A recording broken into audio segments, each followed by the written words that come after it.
Why is believing you're behind the only thing that will keep you behind? Well, because you tell me what goes on inside of you when you believe you're behind. What goes on psychologically? What kind of thoughts do you start having about any area of your life, your money, your career, your relationships, your biological clock, your whatever, everything? Whatever's going on for you. What are the thought patterns that you're running? And then how does that actually make you feel? What emotions go with that? Shame? Regret? Disappointment? All the feelings that come with self-judgment? All the feelings that come with not measuring up to society or other people's expectations?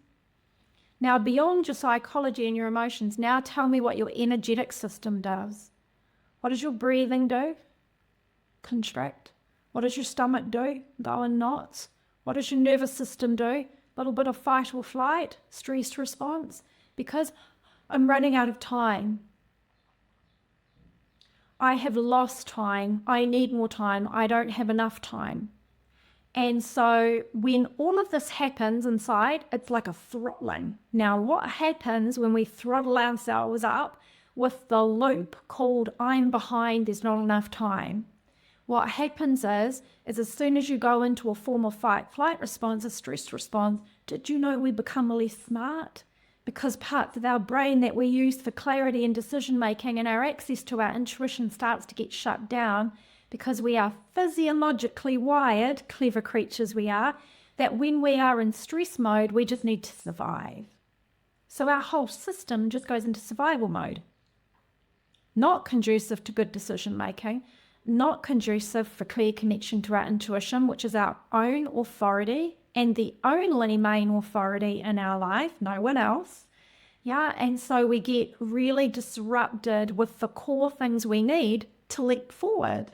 We need our intuition to quantum leap forward, right? And we need our decision-making center to be able to use this beautiful logical mind that we have to leap forward. Not only that, but when we are in that constricted mode, and I know because I've been there, when we're in that constricted mode, we miss red flags, we miss the cues, we don't communicate as clearly, we don't listen as well, we're not as present. So many cascading domino things happen when we're in that state. And what does it lead to? Usually consequences in our outer life, effects in our behavior choices and actions, effects in the kinds of things that we're attracting into our life, the kind of people we're attracting in, and what we don't realize that we're repelling from our life.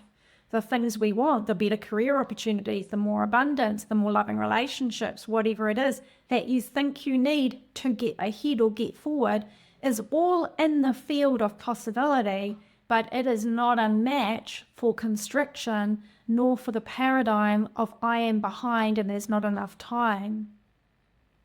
Yeah, and it's totally counter to our system to stop doing that loop and to sit back into a whole new state. And actually, that is exactly what we need to do. And it is the only thing that will leap us forward, is when we stop believing that we're behind, we finally actually are no longer behind. And you'll notice that your life will start to sprout brand new possibilities and awesome things in all the areas that you want.